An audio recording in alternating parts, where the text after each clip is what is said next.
லக்ஷ்மீநாத சமாரம்பாம் நாதயாமுன மத்தியமாம் அஸ்மத்தாச்சாரிய பரியந்தாம் வந்தே குரு பரம்பராம்.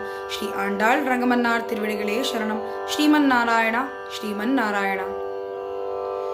அன்று இவ்வுலகம் அளந்தாயடி போற்றி, அன்று இவ்வுலகம் அளந்தாயடி போற்றி, சென்றங்கு தென்னிலங்கை செற்றாய் திரள் போற்றி, சென்றங்கு தென்னிலங்கை செற்றாய் திரள் போற்றி, கொன்ற சகடம் உதித்தாய்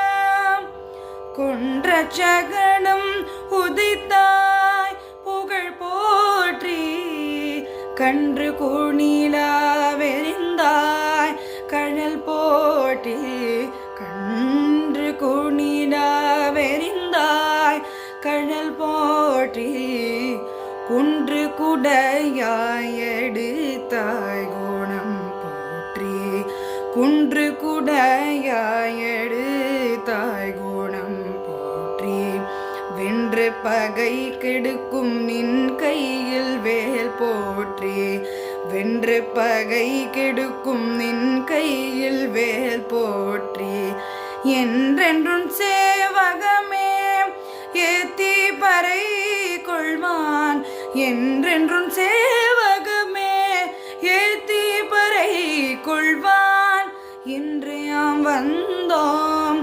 இரங்கலோரம் பாவாய், இன்று யாம் வந்தோம் இரங்கலோரம் பாவாய்.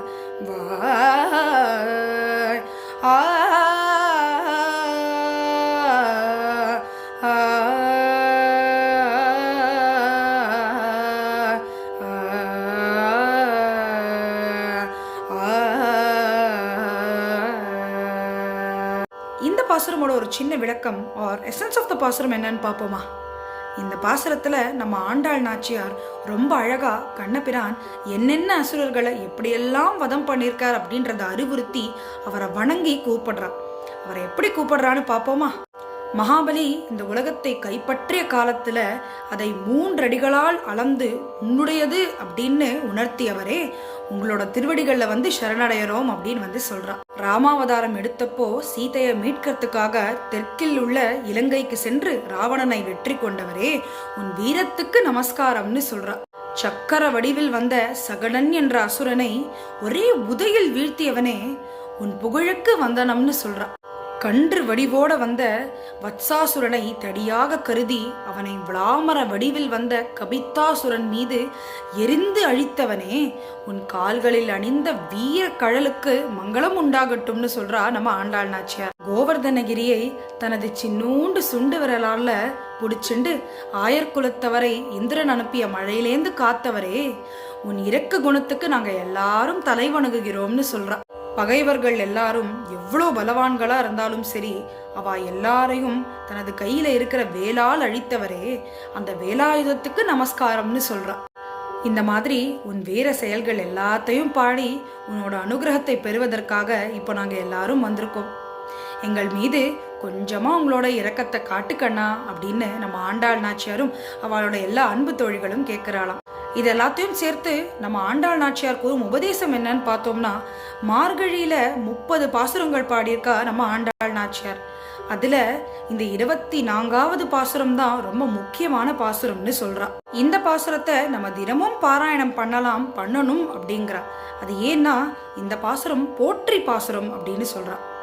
இந்த பாசுரத்தின் மூலம் எல்லா குழந்தைகளும் கண்ணபிரான் போல தைரியத்தை வளர்த்துப்பாளாம். அதனால டெய்லி என்னால 30 பாசுரம் சொல்ல முடியலப்பா அப்படின்னு இருந்தாலும் அட்லீஸ்ட் தினமும் இந்த பாசுரத்தை பாடி ஸ்ரீமன் நாராயணனை என்றும் நினைச்சுண்டு சின்னவாலேந்து பெரியவா வரைக்கும் நம்மளோட தைரியத்தை வளர்த்துக்கலாமே. ஸ்ரீ ஆண்டாள் ரங்கமன்னார் திருவடிகளே சரணம்.